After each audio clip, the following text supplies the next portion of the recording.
دل کو سکون کہاں سے ملتا ہے؟ بسم اللہ الرحمن الرحیم۔ السلام علیکم۔ کیا آپ نے کبھی غور کیا ہے کہ آج انسان کے پاس پہلے سے کہیں زیادہ سہولتیں ہیں، کہیں زیادہ آسائشیں ہیں، مگر سکون پہلے سے کہیں کم۔ بڑے بڑے گھر ہیں، مہنگی گاڑیاں ہیں، جدید موبائل ہے، دنیا کی ہر آسائش موجود ہے، لیکن پھر بھی لاکھوں لوگ بے چینی، مایوسی اور ذہنی دباؤ کا شکار ہیں۔ آخر ایسا کیوں؟ اس کی وجہ یہ ہے کہ ہم نے جسم کی ضرورتوں کا تو بہت خیال رکھا، مگر روح کی ضرورت کو بھول گئے۔ جسم کو کھانا چاہیے، پانی چاہیے، آرام چاہیے، لیکن روح کو تو صرف اپنے رب کی یاد چاہیے۔ جب روح اپنے خالق سے دور ہو جاتی ہے تو دل میں ایک ایسی بے چینی پیدا ہوتی ہے جسے دنیا کی کوئی دولت ختم ہی نہیں کر سکتی۔ قرآن پاک میں ارشاد باری تعالی ہے، آگاہ رہو اللہ کے ذکر ہی سے دلوں کو اطمینان حاصل ہوتا ہے۔ یہ صرف ایک آیت نہیں بلکہ پوری زندگی کا ایک اصول ہے۔ اگر دل میں سکون چاہیے تو اللہ سے تعلق مضبوط کرنا ہوگا، اللہ کے قریب ہونا ہوگا۔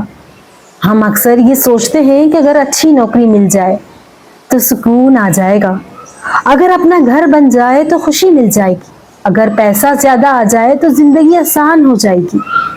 لیکن حقیقت یہ ہے کہ خواہش کبھی ختم ہوتی ہی نہیں۔ ایک خواہش پوری ہوتی ہے تو دوسری جنم لے لیتی ہے، غرض کہ کبھی پوری ہوئی ہی نہیں۔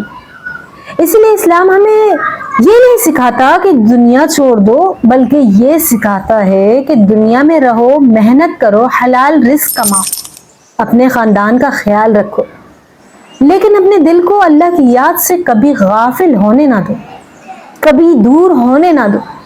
سوچئے، جب کوئی مشکل آتی ہے تو سب سے پہلے ہم کس کی طرف رجوع کرتے ہیں؟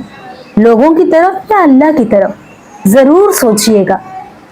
مسلمان ہونے کے ناطے ہر شخص اللہ پر بھروسہ کرتا ہے۔ وہ جانتا ہے کہ آزمائشیں ہمیشہ نہیں رہتی، اللہ اپنے بندوں کو کبھی تنہا چھوڑتا ہی نہیں۔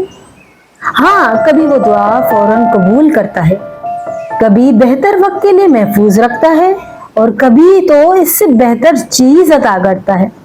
اس پہ تو یقین ہے سب کا۔ اسی طرح حضور صلی اللہ علیہ وسلم نے ہمیں امید، صبر اور اللہ پر کامل بھروسہ سکھایا۔ یہی ایمان انسان کو وہ طاقت دیتا ہے کہ وہ سخت ترین حالات میں بھی مایوس نہیں ہوتا، کیونکہ اسے اپنے رب پر پورا یقین، پورا بھروسہ ہوتا ہے۔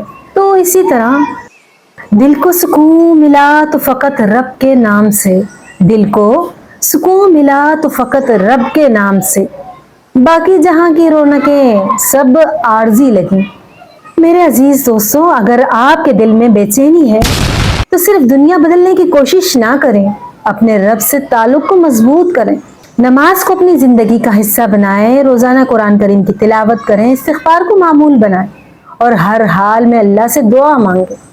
یقین رکھیے، جب انسان اپنے رب کے قریب آتا ہے تو اس کے مسائل فوراً حل ہونا ضروری نہیں، لیکن ان مسائل کا بوجھ ضرور ہلکا ہوتا ہے، کیونکہ اسے یقین ہوتا ہے کہ میرا رب میرے ساتھ ہے۔